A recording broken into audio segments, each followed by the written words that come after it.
समझेंगे तो आपका ज्ञान और भी थोड़ा सा उसकी वृद्धि होगी। तो उन्होंने कहा क्या कविता का कार्य क्या है, तो application of moral ideas to life, जो हमारे नैतिक पक्ष को सबल करने में सहायक हो जाए, वही कविता है। इसीलिए कविता जो है अगर अभिधा पर लिखी जा रही है, जिसको हम लोग कहते हैं कि भाई डिनोटेटिव, कनोटेटिव, सजेस्टिव, 3 तरह की जो शक्तियां बताई गई हमारे यहाँ। आपके अभिधा, लक्षण और व्यंजना।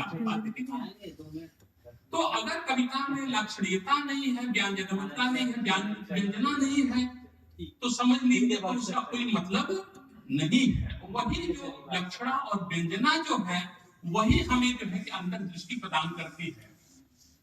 इसीलिए अगर गद्य जो है विचारों के अभिव्यक्ति है तो काव्य जो है भावनाओं की अभिव्यक्ति है। इसलिए आप समझ लीजिए, अगर कोई बात पढ़ रहे हैं, अगर सूचना संप्रेषित करना है तो गद्य, लेकिन अगर भावों को संप्रेषित करना है तो आपको काव्य का सहारा लेना पड़ता है। सभी लोग कभी नहीं बन पाते, जैसा मैंने कहा, हो सकता है ग्वाला एक गड़रिया कविता जो है कि ऐसा जो है कि लिख दे जो कि मैंने अद्भुत हो जाए। हम लोग साहित्य के शिक्षक हैं लेकिन हम नहीं लिख पाते, हो सकता हम उसकी समीक्षा ही कर सकें। हम सब लोग जानते हैं कि कॉलरिज ने जब थियरी दिया इमेजिनेशन की विशेष रूप से, तो उन्होंने कहा कि प्राइमरी और सेकेंडरी 2 इमेजिनेशन की बात वो करते हैं। कहते हैं कि प्राइमरी इमेजिनेशन होता है कि इस पोजीशन भाई यार सबके पास होता है। जैसे फूल देख के तो कौन ऐसा व्यक्ति होगा जो उसकी प्रशंसा नहीं कर देगा। नदियों को आपने जो है झरनों को देखा, कौन प्रशंसा नहीं कर देगा। लेकिन ऐसा नहीं प्रशंसा आपने कर दिया तो कविता उस पर लिख देंगे।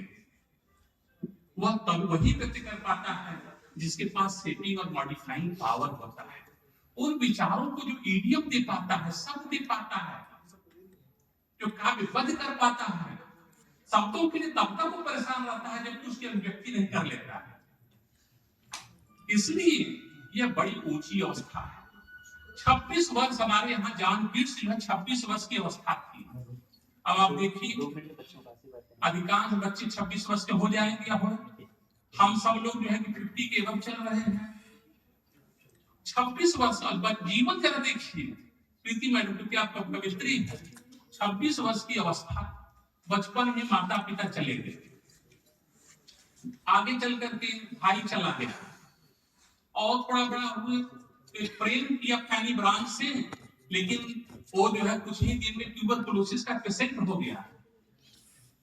और इसके बाद जब फैनी ब्रांच ने जाना कि ये तो टीबी का जो है ट्यूबरकुलोसिस का पेशेंट हो गया, तो उसके बाद फेयर वेदर फ्रेंड उसने डिजर्ट कर दिया। और तमाम जो है कि जिसको टीबी की पेशेंट हो जाए वो कोई कविता लिखेगा। 26 वर्ष ही पूरी उनकी धराधाम पर पूरी लीला रही, लेकिन ऐसे महान कविताओं को उसने लिखा, अद्भुत। अगर हम गोस्वामी तुलसीदास जी को क्योंकि हमारे आदर्श कवि हैं, तो अगर मैं खुद पैरेलल कुछ रखता हूं अब रखता है कि कीट्स को मैं रखता हूं, प्रसाद को मैं रखता हूं, क्योंकि काल्पनिक रचना है। इसीलिए वो कहता है thou wast not born for death, immortal bird, no hungry